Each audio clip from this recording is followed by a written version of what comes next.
अझै पनि निर्वाचनको सुनिश्चित भएर निर्भय वातावरण ती प्रदर्शनमा घुसपैठ गरेर त्यसलाई जसरी योजनाबद्ध रूपमा हिंसात्मक मुठभेडमा रूपान्तरण गरियो र 19 जना युवाहरू ज्यान जाने दुःखान्तमा दियो त्यो अकल्पनीय। अहिले पनि निर्वाचनको बारेमा भनेको छैन। अहिले पनि राजनैतिक नेताहरू माथि झण्डा लान्छन् लगाउन आरोप लगाउन र बसाउने प्रयासलाई उनीहरूले परित्याग गरिसकेको अवस्था छ। गत 23 र 24 गते भदौमा घटेका त्रासदीपूर्ण घटनापछि मुलुक असामान्य अवस्थामा लगिएको। भदौ 23 गते नवयुवाहरूका सामान्य माग र शान्तिपूर्ण प्रदर्शनपछि ती प्रदर्शनमा घुसपैठ गरेर त्यसलाई जसरी योजनाबद्ध रूपमा हिंसात्मक मुठभेडमा रूपान्तरण गरियो र 19 जना युवाहरू ज्यान जाने दुःखान्तमा दियो त्यो अकल्पनीय। त्यही घटनालाई बहाना बनाएर भोलिपल्ट मुलुकलाई जसरी खरानीको थुप्रोमा बदल्ने आपराधिक काम भयो यो नेपालको इतिहास सर्वाधिक त्रासद। त्यस दिन एकैसाथ कार्यकारी विधायकी र न्यायिक संरचना गणतन्त्रको प्रतीक राष्ट्रपति भवनदेखि जनताको आँगन सरकार वडा कार्यालयसम्म स्वयं सुरक्षा पोस्टदेखि मिडिया हाउससम्म लोकतन्त्रका आधार स्तम्भ दलका कार्यालयदेखि अग्रज र शहीदका स्मारकहरूसम्म अर्थतन्त्रका मेरुदण्ड व्यावसायिक प्रतिष्ठानदेखि व्यक्तिगत निजी सम्पत्तिसम्महरू त्यो दमन विध्वंसहरू कुनै आक्रोशको परिणाम थिए। तत्कालीन कुनै घटना विशेषको परिणाम पनि थिएन। तत्काल पैदा भएको आक्रोशको भस पनि थिएन। जो लोकतन्त्र समाप्त पार्ने संविधान असफल बनाउने राष्ट्रलाई दशकौँ पछाडि धकेलेर क्रमशः राजनीतिक भूमिमा फर्काउने नेपाललाई असफल राष्ट्रमा बदल्ने योजित षड्यन्त्र भदौ 23 र 24 का घटनाका सन्दर्भमा हामीले 10औं महाधिवेशनबाट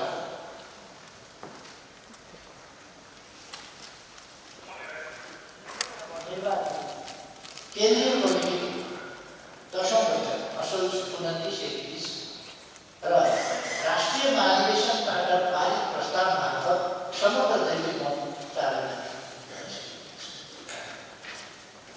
समयक्रममा त्यस विध्वंस पछाडिका पात्र समूह र शक्तिहरूको हुँदो पनि क्रमशः हुँदै गएको छ। हामीले त्यस क्रममा ज्यान गुमाउने नवयुवाहरू तथा कर्तव्य पालनाका सिलसिलामा ज्यान गुमाउने सुरक्षाकर्मीहरूलाई श्रद्धासुमन गरेका छन्।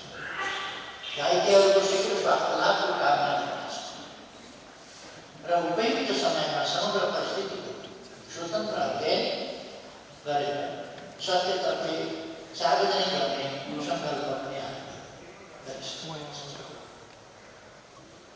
त्यसपछि लोकतान्त्रिक दलहरू विरुद्ध फैलाइएको नियोजित घृणा निषेधको विवाद तीव्र आन्दोलन र हिंसाका हामी साथ छौँ। विध्वंसलाई विद्रोह आन्दोलन र क्रान्ति नाममा महिमा भण्डन गर्ने र त्यसो गरेर स्थापित दल तिनको नेतृत्व र लोकतान्त्रिक प्रणालीमाथि झुटा आरोप धम्की र योजनाबद्ध प्रहारको श्रृङ्खला कसरी चलाइयो भन्ने कुरा हामीले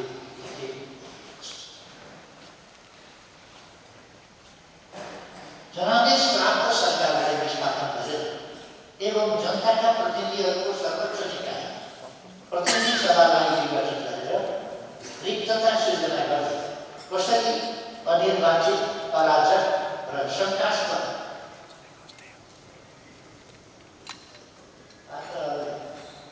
कानुन हातमा लिने दुष्ट प्रयास गरे भन्ने पनि हामीले नजिकमा समाजलाई एकातिर युवाहरू र अर्कातिर ज्येष्ठ उमेर समूहका बीच विभाजित गर्ने चेष्टा राजनीतिलाई कुनै विचारधारा, दर्शन या मुद्दाका आधारमा नयाँ र पुरानाको हानिकारक मुद्दा काट्छु।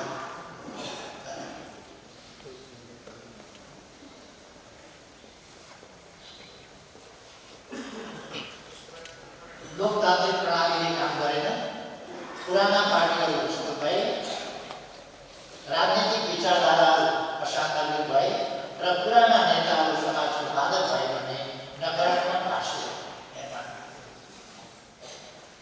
यो भाष्य फेरि कुनै अन्यत्रका लागि यस्तो सार्वभौम सिद्धान्तको रूपमा नेपालका लागि विशेष अन्त हेर्न नपर्ने नेपालका लागि विशेष रूपमा यो भाष्य निर्माण नवयुवाहरूको प्रदर्शन र त्यसलाई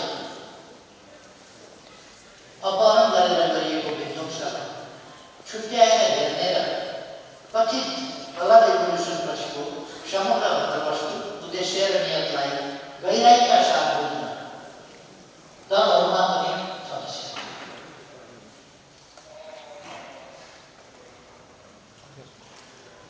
घटना केन्द्रित विश्लेषण र व्यक्ति केन्द्रित बहस यति गहिरो षड्यन्त्रलाई बुझ्न केही समय अल्पल सृजना।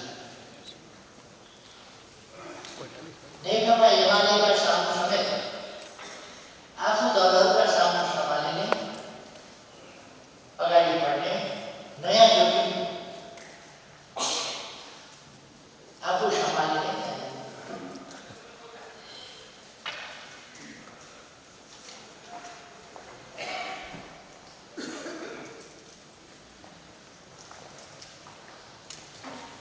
नेकपा एमालेका सामु समेत आफू सम्हालिने, अगाडि बढ्ने, नयाँ जोखिमको सामना गरेर मुलुकको राष्ट्रिय हित, लोकतन्त्र र संविधानको रक्षाका लागि नयाँ सङ्कल्पका साथ अगाडि बढ्ने चुनौती थपिएको।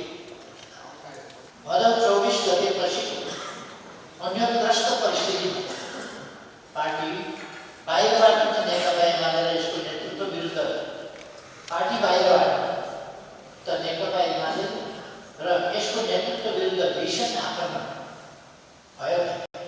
पार्टी पङ्क्तिभित्रैबाट पनि नेतृत्वको साधारणता, वैधता र स्वीकार्यतामाथि प्रश्न खडा भयो। पार्टीले विधानले तोकेको अवधिभन्दा 1 वर्ष अगाडि महाधिवेशन आयोजना गर्नुको काम गरे।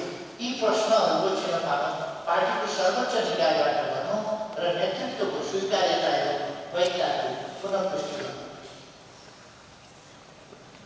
हामीले यो काम अत्यन्त स्वस्थ, लोकतान्त्रिक र मर्यादित प्रतिस्पर्धाका माध्यमबाट सम्पन्न गर्यो। लोककथामा उल्लेखित बाबु छोरा र गधाको प्रसङ्ग जस्तै जे गरे पनि भोट मात्रै निकाल्ने सिद्धान्तवेशीहरूलाई कसरी सम्झौता गर्छ? तर महाधिवेशनले नेतृत्वको प्रश्नलाई विधिसम्म ढङ्गले समाधान गरेको छ। पार्टीमा आन्तरिक लोकतन्त्र कमजोर छ भन्ने भ्रमलाई महाधिवेशनबाट चिरिएको छ। आन्तरिक लोकतन्त्र थप सुदृढ बनाएसकै हाम्रो पार्टीलाई मुलुकमा लोकतन्त्रलाई पुनर्स्थापित गर्न र सुदृढीकरणको अगुवाई गर्न थप नैतिक बल प्राप्त गरेको छ। त्यससँगै महाधिवेशन पूर्वका समूहबन्दी, केही विवाद र प्रश्नहरू विधिवत रूपमा उठिएका छन् र पार्टीको आन्तरिक एकता सुदृढ भएको छ। महाधिवेशनले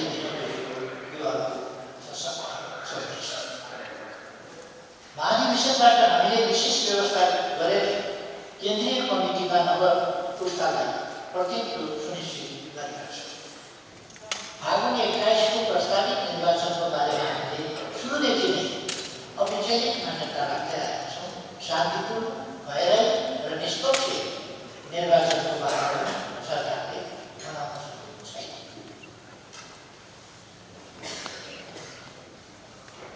अहिले पनि बनाउन सकेका छैन।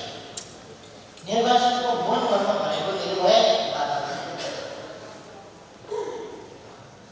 तर भदौ 24 गते लगाइएका कैदीहरूमध्ये 5000 भन्दा बढीलाई बाहिरै राखेर लुटिएका आग्नेय हतियार मध्ये 700 भन्दा बढी हतियार 1000 पुरानो गोली बाहिरै राखेर अनि त्यसै पनि मनोबल खस्किएको सुरक्षा निकायले प्रत्यक्ष परोक्ष कारबाही र कुनै क्रियाकलापबाट अझ बढी मनोबल खसाल्दै भदौ 24 को दिनौसम्म संलग्न पछि पनि विभिन्न अपराध कर्ममा लागेकाहरूमाथि अनुसन्धान तहकिकात र अभियोजन गर्न बाधा सिर्जना गरेका छन् ताकि कसै भएरै प्रत्याख्यान गर्नुहोस्।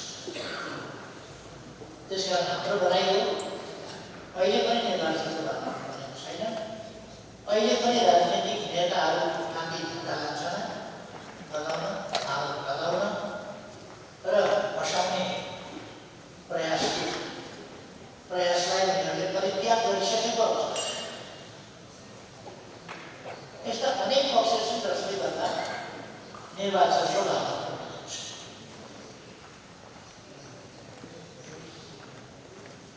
निर्वाचनको सन्दर्भमा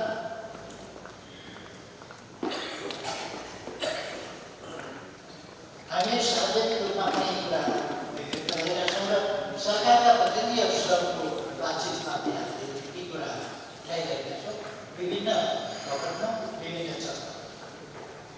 तर अझै पनि निर्वाचनको